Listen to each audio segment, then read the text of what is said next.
تو این پست میخوام در مورد بلوکسلند لاینرلس که بر روی خودروهای هیوندای، کیا، تویوتا، مرسدس بنز و بی ام و وجود داره براتون صحبت کنم. همونطور که قبلا هم اشاره شد، بلوکسلند لاینرلس ترکیبی از بوش خشک و تره. نگاه کنیم دوستان، این قسمت که دورش باز هست، دور بوش ها مثل بوش تر عمل میکنه و عمل خنککاری بوش ها رو به نحو احسن اجرا میکنه.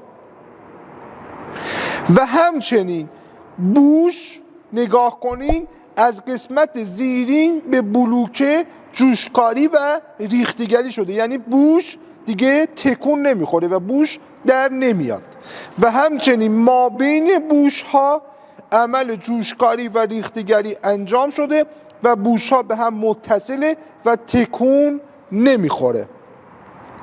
پس مشاهده میکنیم که بوش خشک و بوش تر در این قسمت به صورت ترکیبی اجرا شده و همچنین میتونیم قسمت داخلی بوش ها رو داخل تراشی بکنیم و از پیستون 25 و 50 استفاده کنیم.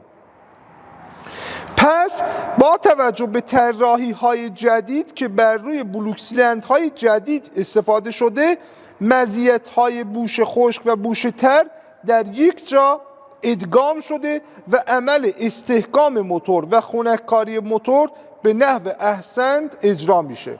حالا این بلوکسلند هایی که به صورت لاینرلس هستن، یعنی این شکلی هستن، خودشون دو جورن. یه جور هست اوپن دک یا مجرای باز، یه جور هست کلوز دک یا مجرای بسته یا کانال بسته. مکانیک حرفه‌ای یا پروفشنال مکانیک به کسی گفته میشه که هم از علم موتور آگاهی داشته باشه، هم بتونه موتور رو عیبیابی بکنه و همچنین تعمیرات تخصصی اون موتور رو طبق مستندات و کاتالوگ‌های فنی انجام بده. ما در دوره تعمیر موتور خودروهای هیوندای، کیا و همچنین موتورهای ایرانی هم علم موتور و هم تعمیرات تخصصی موتور رو به شما آموزش دادیم.